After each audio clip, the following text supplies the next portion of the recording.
और अब इसी का आकलन और विश्लेषण करने के लिए जो खास मेहमान हमारे साथ जुड़े हैं उनसे आपका तारुफ करवा देती हूं।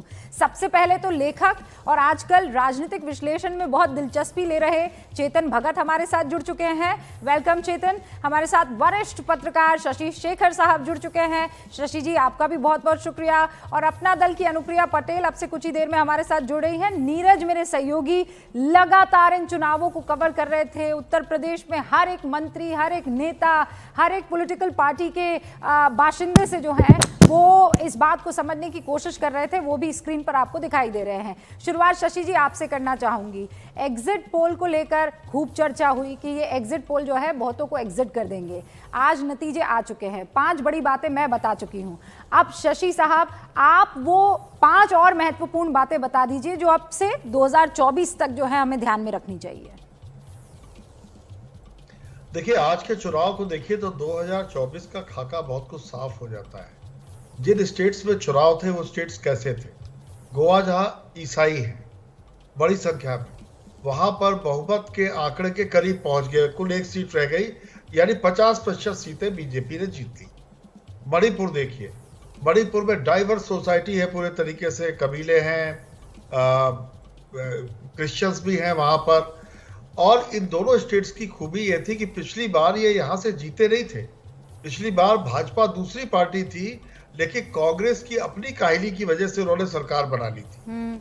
तो यहाँ इन्होंने न केवल कलंक को धोया, बल्कि ऐसी गवर्नेंस दी जो कि इनको सत्ता में ले आई।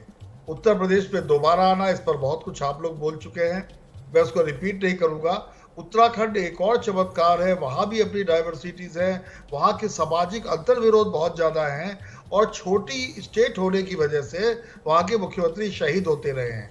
आप इस बार भी देखिए, धामी हार गए, हरीश रावत हार गए, यानी मुख्यमंत्री के जो 2 मुख्य कंटेंडर थे वो हार गए, लेकिन बीजेपी जीत गई। बीजेपी जीत क्यों रही है? बीजेपी जीत इसलिए रही है, जो प्रधानमंत्री के भाषणों में अगर आप ध्यान से देखें तो स्पष्ट होता है, दमदार नेता, राष्ट्र कल्याणकारी योजनाएं और उनका जबरदस्त एग्जीक्यूशन, राष्ट्रवाद और उसके ऊपर से धर्म का जानदार तड़का।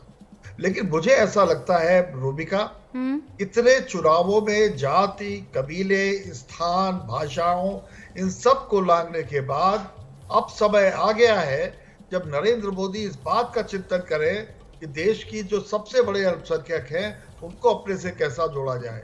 और अल्पसंख्यकों के लिए भी ये समय आ गया है कि वो किसी एक पार्टी को छूट न माने, क्योंकि उनकी कल्याणकारी योजनाओं के बराबर के भागीदार वो हैं। 2024 तक का टास्क ये है और जो इनके एडवांटेजेस हैं वो मैंने इन 4 चुनावों के जरिए आपको बताए। एक बात जो और मोदी जी ने कही थी, मैं उससे सहमत हूँ, पंजाब आने वाले दिनों में दूसरी पार्टी के तौर पर बीजेपी उभरेगी।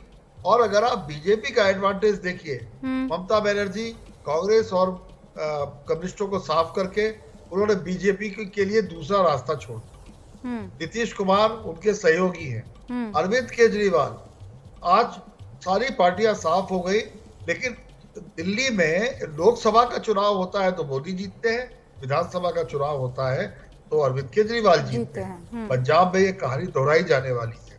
एक और चीज मुझे 2024 से पहले दिखती है, क्या कोई रीयूनिटी होगी महाराष्ट्र में? क्या हेमंत सोरेन एक बार अपना फिर से कोई रास्ता तलाशेंगे, फिर से उन्हें पुराने घर में आने की जरूरत महसूस होगी?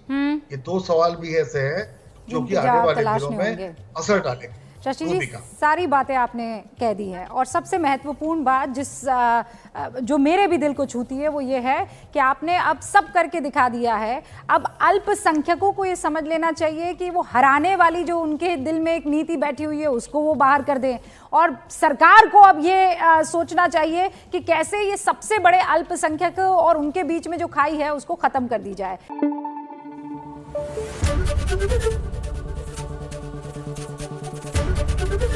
एबीपी न्यूज आपको रखे आगे।